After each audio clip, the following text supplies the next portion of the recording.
I was there, I was ready to go. And finally, 2 o'clock in the morning, 2:30, they're ready to rush. Okay, rush, let's get this done. Let's get this scene done. And I'd been sitting around all day, and unfortunately what I did wrong was my mistake. I should have found a nice little spot in the house. It was a farmhouse out here in California. I should have found a nice little spot, sat down, took a little nap. I had my dialogue, I was off book, everything was great. I had some big monologues to deliver. So I'd eaten a nice big lunch, they had a great meal for us, and I just sat around shooting the breeze all day long with the actors.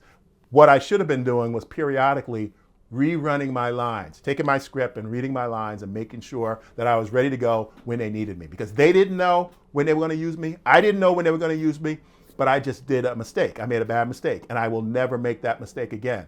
I sat around talking and having a good time, having a big lunch, having dessert, and then by 2:30, almost 3 o'clock in the morning, everybody's tired and they want to run and gun and shoot and do my scenes and get them out of the way.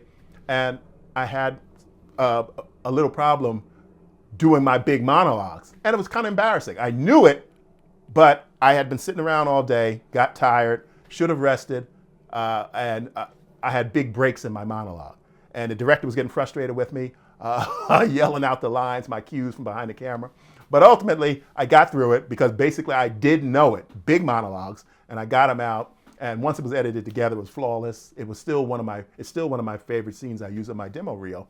But I'm telling this story because I don't want you to make the same mistake that I made. When you're waiting around, make sure you're ready and you're not just waiting. If you're taking a break, you can't constantly work on your lines the whole time. That's not what I'm saying. Maybe every hour you take your lines out and you run through them. You refresh yourself, you refresh your memory, because you don't know when they're going to call you. They don't even know when they're going to call you. And that was a bad mistake I made, which I will never make again. I'm going to be prepared. I was prepared, I was off book, but I let my guard down and I relaxed too much on the set. And by the time they were ready for me, by then I wasn't ready. I was tired, my memory was failing, but I was able to get through it. And again, the scene turned out well, but that's the thing.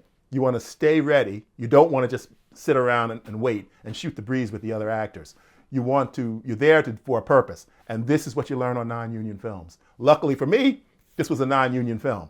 It was a big non-union film, and it got a wide release, and it's still out there now. And the great thing, the editor did his job. He put it together. I looked flawless, and I delivered the lines flawlessly.